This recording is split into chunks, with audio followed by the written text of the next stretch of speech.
Hello everybody, it's the one you've been waiting for. Yes, it is my championship predictions. I want all of your thoughts on this in the comment section below. Make sure you check on over to the Patreon where we've got bonus content over there. Head on over to the TikTok as well, everybody. As I say, I hope you're all doing fantastically well. The season is nearly upon us. I'm recording this about a week prior, the week before, if that makes sense.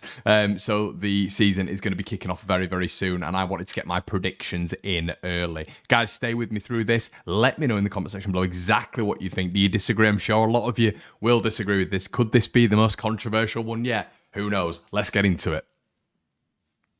So I'm going to split this, everybody, is doing a bottom three, then I'm going to be doing a top eight. The reason I'm going to be doing a top eight is because I can't really be bothered going through the entire championship, talking about who's going to be finishing 11th or 14th or 17th. I've done that throughout the years with Leeds United, and we've always been in 13th or 15th, and it's boring. No offence to all you 13th and 15th places in the championship. I know how that feels, been a Leeds United fan for many years.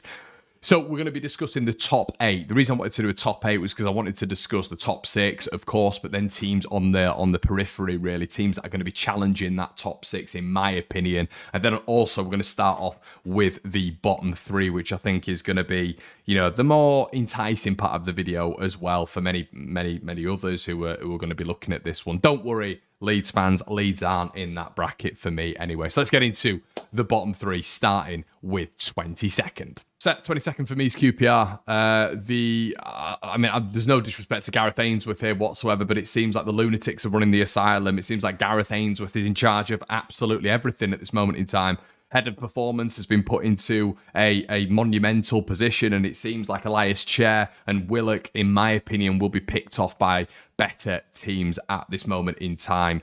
I don't really know what's going on there. It seems to have all gone downhill since Michael Beale left the club, of course, when he went north to Scotland. I think they're going to struggle. I really do. I think there's too many off the field issues. Obviously, Fernandez leaving after all of these years. It doesn't seem to have got any better for QPR whatsoever. And yeah, it just feels like there's going to be an exodus of a lot of their better players this transfer window. When in the Championship, when this happens and you don't recruit well and you're not able to, get things sorted off the pitch, that can really bite you in the arse. So in 22nd, I'm going to go QPR. In 23rd, everybody, I've gone Sheffield Wednesday. I don't think they've evolved. Obviously, Darren Moore leaving the club by mutual consent, they've said, I think. But it looks like he was sacked because of disputes with him and Chansiri. Chansiri's already come out and with Cisco Munoz and just had a massive go at Carlton Palmer in a press conference, which was the weirdest thing I've ever seen. He didn't like some of Carlton Palmer's comments, just almost a Massimo Cellino-esque rant, which was so weird and just shows that it's not stable at Sheffield Wednesday. I don't think they've evolved. I think Palmer, Lee Gregory, Flint, is Flint still there? Presumably he is. Barry Bannon, they love Barry Bannon, but Barry Bannon doesn't do a lot of off the ball work. I think, you get a little bit of luxury with him on the ball, but I think a lot of Wednesday fans do hype him up a little bit too much as well. I think he's a decent player, but he's obviously going to be the better player in League One because there's not many technicians down there, but I think Championship level he's going to be found out. He's another year older, and I think he'll just get swamped, to be honest with you. They've not got a lot of dogs in midfield, dogs with quality who are going to be able to do the off-the-field work that's needed when you've got Barry Bannon in the side, because he won't do that off-the-field work. And the problems are deeper than that. I don't think the business has been that great, to be honest with you.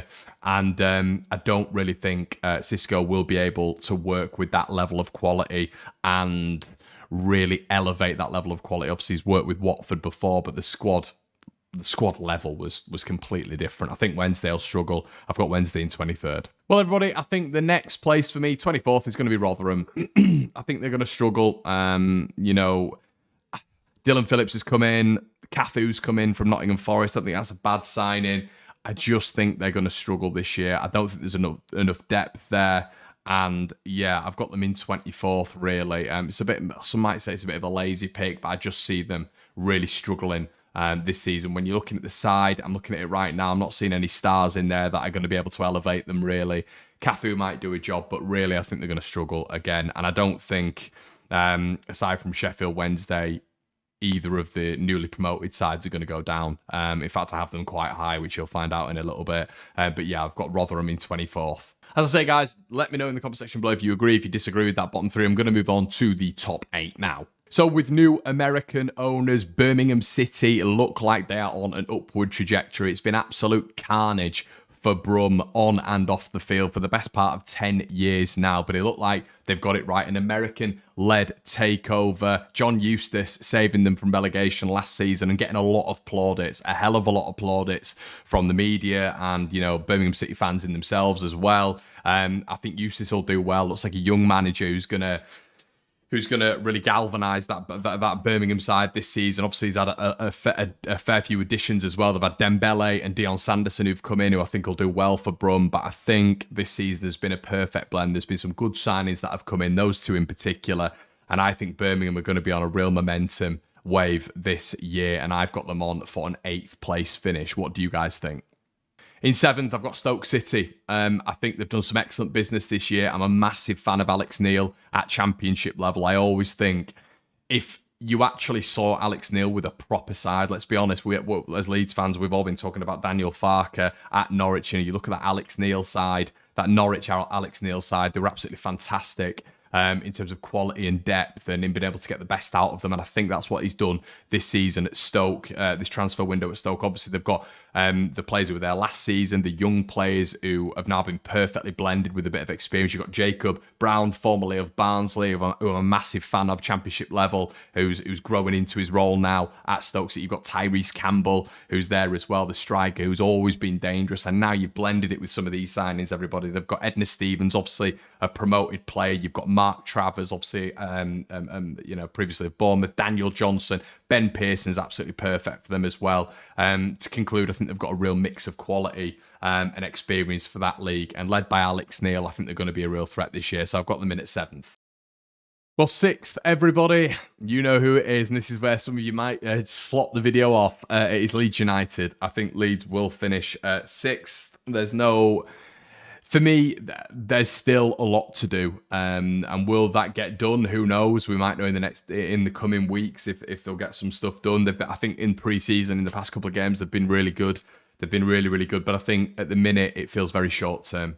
And I think when the season starts and 50 games are being played, Leeds United are really, in my opinion, going to struggle with the depth that we currently have. Centre attacking midfield, no one. Right-sided centre back. Apart from Charlie Cresswell, no one, and he's a young man trying to really get into the swing of things in the Championship.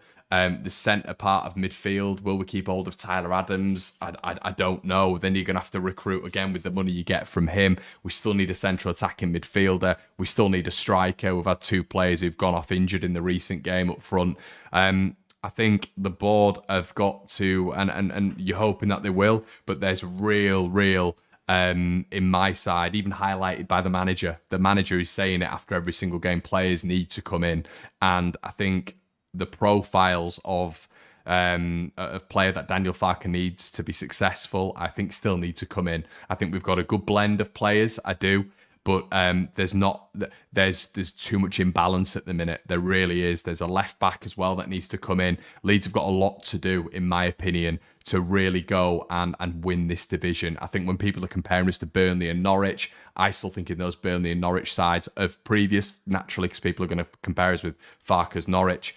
I don't think that we resemble that Norwich side. I think that had a little bit more fusion with it. I think when you look at Buendia, Pukki, Godfrey and Vrancic just as a spine, I think that is better than what we have right now. You look at that Burnley side, yes, it was a blend of technical ability, of course it was, but, at the back, you still had the likes of Taylor Howard-Bellis. You had Ian Matson, players that were brought in on loan from Premier League sides who hit the ground running. We've not done that as of yet.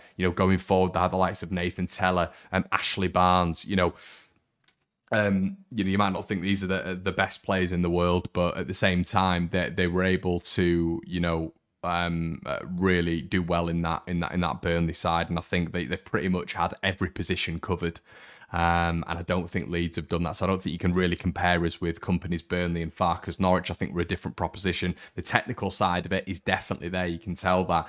But I think my worry is I'm still of the opinion that either Nonso or Sinisterra will leave Leeds United, and then we're going to have to replace again. And I think that's why you've been seeing a lot in pre-season, maybe Daniel James starting ahead of Nonso. But we'll have to wait and see on that one. There's loads to go in the transfer window, but as of right now, with the squad right now, I think Leeds finished 6th. So Giles, Stefan, Archer, all these players, Ramsey as well, have all left Middlesbrough. Can Chuba Akpom hit the levels that he did in the number 10 role last season? Obviously, he's been injured all of pre-season. They've lost Cameron Archer, which is absolutely huge. But I just think Michael Carrick at this level is a very, very decent manager. The blend of football he plays is very, very good. And I completely rely on Steve Gibson as a chairman to get more deals done and to be able to back Michael Carrick. And yeah, I really think the evolution of him at Middlesbrough is going to be something which is going to get him a top job. And I think it's going to be interesting to see this season whether or not a Premier League club comes in for Michael Carrick. But I do trust the backroom staff to be able to back him. And I do think Chuba Akpom is going to come back and do well in that number 10 position. They've got Rodgers up top, who has now replaced Archer. Carrick's come out and said that he's going to be the number 9 going forward. Is that going to work? You've still got Hayden Hackney in there. He's a terrific player. I think Borough are going to do okay this season. I've put them in 5th. They absolutely battered League One last season. They finished 2nd, but they were still unbelievable. A plus 66 goal difference, a 6-0 win on the last day of the season, and it is momentum city, in my opinion, for Ipswich Town. Kieran McKenna has got them playing fantastic football. You know, Nathan Broadhead, Connor Chaplin were standouts last season. Wes Burning there as well. I think they'll acclimatise to the Championship very, very well. We've seen double promotions before with the likes of Norwich, the likes of Southampton. I think this side replicates it really, really well. They seem to have everything sorted on and off the pitch. And yeah, I expect this Ipswich side to just continue. I really think that they're going to build, and yeah, I think the permanent signings of Jack Taylor and George Hurst will only aid that. I think Kieran McKenna is going to go on a bit of an assault this year when it comes to Ipswich. I think Portman Road's going to be a real fortress, and I've got them in 4th. Very probably the biggest shout of the video, but I think you potentially could be looking at a double promotion this season. We've seen it before, and I think Ipswich have got all the minerals to do it. In 3rd, everybody, Sunderland. Now, I watched Sunderland a couple of times last season, and I thought they were thrilling to watch. I thought they were fantastic, which is quite unusual for a Tony Mowbray side, without any disrespect. I thought they were fantastic to watch. You know, Jack Clark, Roberts, Diallo, Mishu, Ross Stewart when he was available.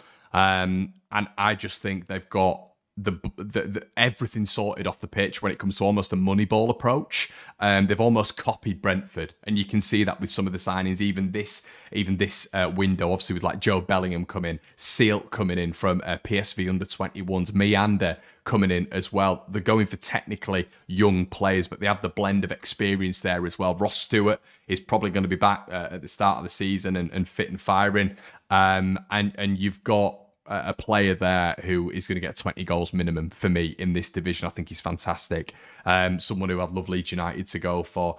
But I think with Mowbray there, Bradley Dack, will that work? He's worked with Mowbray before. It might work, it might not. We know he's had some injury problems, but that could be the perfect signing for Sunderland. They seem to be getting everything right off the pitch. They overachieved last season.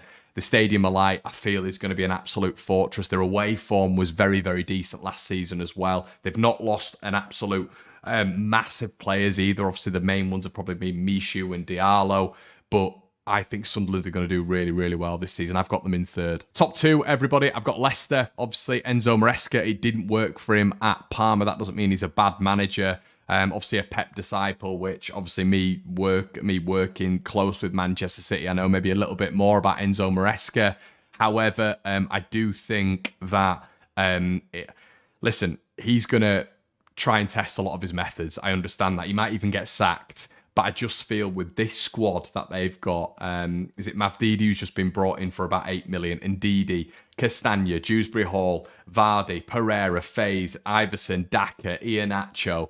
They brought in Cody and Winks, who I don't think are unbelievable signings, but is that just to blend a little bit of top league experience with the current crop potentially? But I just think their quality at this division is going to be too much. The Dewsbury Hall, how, similar to Leeds fans talking about Sinistera, he should not be at this level. I think when he's been conducting midfield games in the Premier League, he's looked fantastic. And I really think that this Leicester side has just too much depth. It's got too much quality and depth. And if these players are up for the fight, which I think the main thing is for Maresca to get sorted, if he can get them up for the fight and get them motivated for this season, I think I can't see anything but a top 4 finish. And if he doesn't prove it and he gets sacked in October, they'll just bring in my opinion, someone who is an experienced Championship manager who, with this quality and depth, simply can't get it wrong. So I said Southampton, I think they'll win the league. I said at the start of when they were relegated from the Championship, I think they're going to be, because nobody's going to come in and pick the best players, which, you might see Lavia going out. Is West Ham going to meet that valuation for James Ward-Prowse? They seem miles away at the minute. Livramento, apparently there's a couple of disputes with him going to Newcastle. But would you expect Southampton to replace well? I would expect them to replace well if they're able to get 16 million for Livramento, 40 million for James Ward-Prowse, 35 to 40 million for Lavia. They're going to bring in some talent. Maybe it's going to be Yoel Perot. We know that Swansea have said that he's not going to be going, but, money talks, doesn't it? But I think Alcaraz is going to be a big player for them this season, keeping hold of him. They can keep hold of Armstrong, James Ward-Prowse, Nathan Tell. Burnley want him. Southampton are digging their heels in over that price. I just think, once again, it's Kyle Walker-Peters is another one. Shea Adams in the Championship may do pretty well. Smallbone as well, who might have a bit of a breakout season. There's just a lot of depth in that squad. I saw someone do I think it was a page for Saints analysis, and it was just the depth of their squad at the minute. It's littered, and that's because they've not done that well last season in the Premier League, so you're not getting many Premier League clubs picking off the best players. It's almost a bittersweet thing, really. But I think they've got the perfect concoction at the minute, and I think their depth, probably like Leicester, will shine through, and I think they'll win the league. Well, guys, if you've agreed with what I've said, let me know in the comment section below. There's going to be a lot of disagreements, presumably, but this is what all this is here for. Let me know your top 8 predictions in the comment section below. Let me know who you think is going to be going down, guys. I'll be there on the next video very, very soon. I'll see you in a bit.